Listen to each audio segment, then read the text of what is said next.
strong word. But we're just using it for the purposes of the device. Yep. We're going to break down Shedeur Sanders. And so what's something you like, what's something you love, what's something that you're concerned about? Let's start with like. What do you like about Shedeur? Yeah, the big like is his swagger and his confidence. And I understand people may be put off by some of this, the backwards hat, the glasses, the flashing the watch, but that's the leadership kind of stuff that teammates love from their quarterback. They love the moxie. You got to have that in the NFL. When you go to a new city, there's going to be a lot of doubters. A lot of people say, hey, you shouldn't have been picked here. You shouldn't have been picked there. You got to have that self-belief in order to be an effective quarterback in the NFL. So I like that a lot about Shedeur Sanders. What do you love about it? I actually love the ability to make plays. I think that's the big thing with him. The ability to look down the field, the accuracy, and some of the pinpoint placements of these footballs. I did the tape yesterday where you saw the touchdowns, and it led from his ability to put it on the back shoulder of Travis Hunter 2 times. Yeah. Stopped him in his tracks. He went the other way. So the ability to push the ball down the field, his vision, and the fact that, again, he's been around the game the entire time. And I still believe the fact that he came from Jackson State and went to Colorado and turned around that program immensely in 2 years. And then we'll say, what is it you loathe? Understanding we don't mean it literally. It just starts with the letter L, and we like that. What's the concern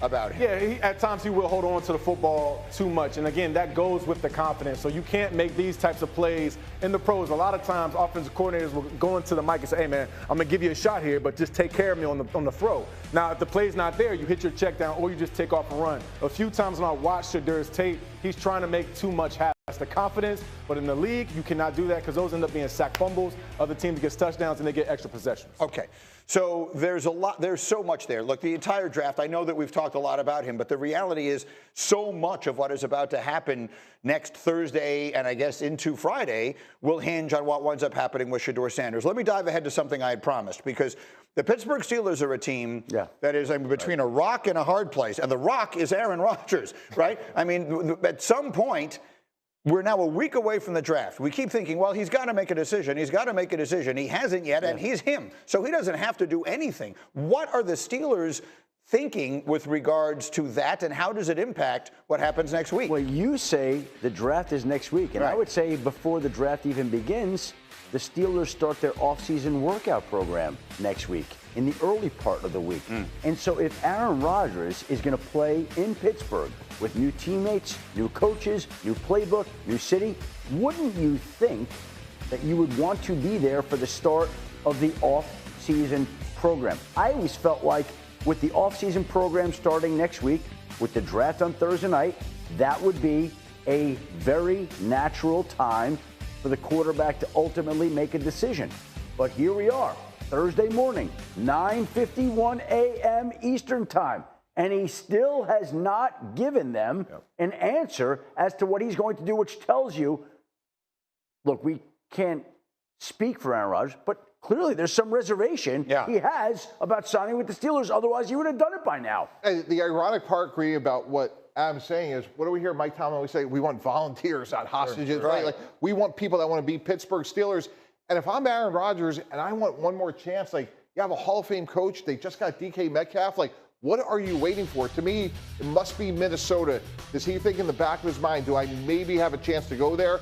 But if I'm Mike Tomlin at some point, I hate using deadlines, but I think this is a situation like you're either with us or we're moving on. And I get that, but I also think it's smart by the Steelers to be patient. Look, this guy's a first ballot Hall of Famer, so are you going to really rush him now? I said that a month ago, and I felt a little bit more comfortable with it. The draft's next week, so we kind of need to know, but I would not be shocked in the next 72 hours if Aaron Rodgers started to come out and say potentially he's a Pittsburgh Steeler. Okay, you said moving on. What are they moving on to? That's the issue. There's nothing to move on to. So you can kind of sit back and wait. But I would say to you as a quarterback, does it matter to be there for the start of the offseason program? It does matter. But again, Aaron Rodgers is a Hall of Famer, so maybe it won't as much. And again, you have a roster where there's a lot of veteran players. So sometimes we have young guys, you want the quarterback to get there, get intertwined, get meshed, and build those relationships. But if I'm the Pittsburgh Steelers, if I'm Mike Tomlin, I'm securing my job. I don't mind waiting for Aaron Rodgers until the ninth hour. Yeah, Adam, let me push back on what you said. Let me take you back to 2009. We hire Rex Ryan, Brett Favre moves on, and we have Kellen Clemens. And I know we are not going to sit there,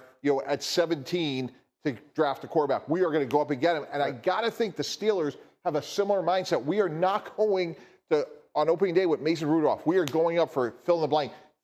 I know you're shaking your head, but I'm just telling you, I've been there, and it's inconceivable to me to think that they're going to go into the season with Mason Rudolph as their quarterback. I'm not telling you that that's the plan, but I'm telling you that I believe they are prepared to go into the season with Mason Rudolph as their quarterback. And the fact that Aaron Rodgers hasn't committed and may not commit by the time the draft occurs is not going to make them more aggressive in terms of trading up in the first round. I think they're going to stay right where they are. If anything, the Steelers are more inclined to move back off 21 to pick up the extra picks that they lost in trading for DK Metcalf. So what worked for you in 2017 doesn't necessarily apply to them in 2025. Here's the other thing I'll say about Rodgers. If I'm the Steelers, and look, Aaron is obviously an offbeat person, so it's very difficult to predict or to assume you know why he's doing anything. But there are only two obvious reasons why he hasn't come in yet that I can think of, and they're both bad. One of them is he's seriously considering retiring. Like, he's really weighing whether he wants to do this again. That's bad. Like, I don't think you want a guy who's that close to retiring. The sense is he's wanted to play, so I don't I agree with that. But, I mean, what are we doing here? So then the other reason is there's someplace else he'd rather be, and if he's waiting to see if that comes through, well that's even worse. And that's when New Orleans comes into the conversation. It's indoors. You have not as playoff ready as the Steelers, and I know you're shaking your head, Schefter, but, I mean, that could also be a suitor as well. At the last minute. I find that tough to picture. Okay. I find it very tough to picture Aaron going to New Orleans. The other place we would think is Minnesota, right? Agree. It's the logical. That's been the one that's appealed to him. That's been the one that I think if he had his choice, he'd like to go to. That's the one that would put him on the same exact trajectory that Brett Favre followed, going from Green Bay to the Jets to the Vikings. Right. And so if you're the Steelers, and you just sort of put this into a human equation. If you ask a woman to marry you and she says, let me hear first from Herbie. Like, let me just, Herbie. I'm holding out. I don't know where I came up with Herbie. No, I like that. That's good. Just looking at you made me think. Herbie's high school classmate or something. Let me hear from Phil. If Phil wants to marry me, I'll marry him. If not, I'll let you know next week whether or not I'll marry. We're back on Get Up once again. We are 7 days till the draft. So let's take a look at some notable 7th overall picks in recent years. J.C. Latham was 7th last year. Penei Sewell, obviously one of the great players in the NFL, went 7. How about Josh Allen? Was the 7th overall pick in Buffalo in 2018. And so teams are dreaming of getting players like those at number 7. Let's do some draft day dreams with Mike Tannenbaum, our general manager. 7 days away, let's do the 7th pick, which is the New York Jets. Mike T, what is their dream pick at number 7? Armand Membu, offensive tackle, Missouri. As you can see here, Greedy, he plays on the right side. They got a great left tackle last year in Olu Fashanu. Aaron Glenn, Darren Muji, they've added tough, smart players so far. He fits in perfectly. And boy, would it be great, Greeny, as a Jet fan, to know that you have bookend tackles for the next decade? He had an enormous performance at the Combine that I think really boosted his stock substantially. So that's their dream at number 7. How about the Chicago Bears? What would be their dream pick at 10?